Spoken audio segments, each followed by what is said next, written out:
जय श्री राधे राधे। सभी कृष्ण भक्तों को मेरा प्यार भरे राधे राधे। तो आज हम जानते हैं 2026 में षटतिला एकादशी, जिसे शीत तिलक एकादशी भी कहा जाता है, का व्रत हमने 14 जनवरी को रखा गया था। व्रत का पारायण समय यानी व्रत खोलने का समय है 15 जनवरी सुबह 7:15 से 9:21 के बीच में आप व्रत का पारायण कर सकते हैं। ये पारायण कैसे करना है, आइए ये भी जानते हैं। तो पारायण का समय तो आप जान ही चुके हैं, सुबह 7:15 से 9:21 के बीच आप कभी भी पारायण कर सकते हैं। अब इसकी विधि है, पारायण के दिन सुबह स्नान करें और पूजा के बाद ब्राह्मणों को भोजन कराएं या दान दक्षिणा दें। उसके बाद स्वयं भोजन करें। मंत्र है, पारायण करते समय ओम नमो भगवते वासुदेवाय नमः मंत्र का जाप करें। भोजन में पारायण के दौरान सात्विक भोजन ही करें। तिल से बनी चीज़, फल, दूध और मेवे या तिल के लड्डू भी आप खा सकते हैं। क्या खाएं? षटतिला एकादशी के व्रत में तिल का विशेष महत्व माना गया है, इसलिए तिल का 6 प्रकार से आप उपयोग कर सकते हैं। व्रत के दौरान आप फल, दूध, मेवे और तिल से बने खाद्य पदार्थ जैसे तिल के लड्डू या गुड़ भी खा सकते हैं। अनाज में दाल का सेवन सख्त वर्जित होता है। भगवान विष्णु को उड़द दाल और तिल से बनी खिचड़ी का भोग लगाया जाता है, जिसे पारायण के समय खाया जाता है।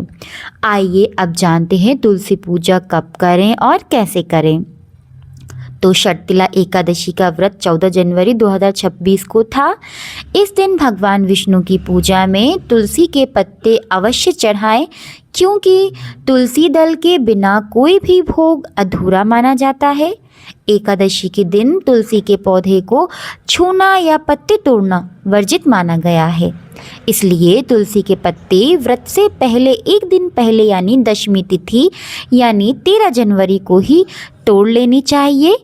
पूजा में इन्हीं पत्तों का उपयोग करना चाहिए। इसी से संबंधित हम एक बहुत ही प्यारी कथा का श्रवण करेंगे, जो कि व्रत पारायण से संबंधित है और ये सुनना बहुत ही शुभ माना जाता है। तो आइए प्रारंभ करते हैं। और भगवान श्री कृष्ण के परम भक्त राजा अम्बरीश जी की भक्ति, श्रद्धा और भगवान की कृपा से जुड़ी यह अद्भुत कथा हमें यह सिखाती है कि भगवान अपने भक्तों के अधीन रहते हैं। तो आइए श्री कृष्ण का नाम लेकर कथा का आरंभ करते हैं। ओम नमो भगवते वासुदेवाय नमः। ओम नमो भगवते वासुदेवाय नमः। ओम नमो भगवते वासुदेवाय नमः।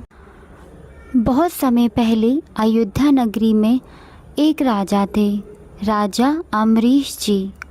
वे धर्मप्रिय, सत्यवादी और श्री कृष्ण के अनन्य भक्त थे।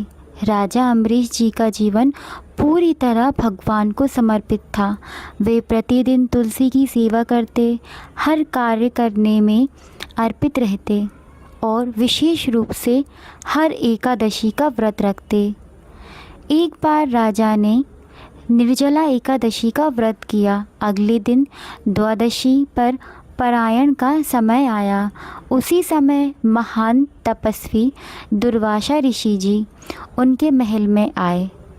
अम्बरीश जी ने सोचा, ऋषिवर को भोजन कराए बिना मैं पारायण कैसे करूं? उन्होंने निवेदन किया, ऋषिवर आप स्नान कराइए, तब मैं आपके साथ ही पारायण करूँगा। दुर्वासा ऋषि स्नान करने चले गए, परंतु देर हो गई।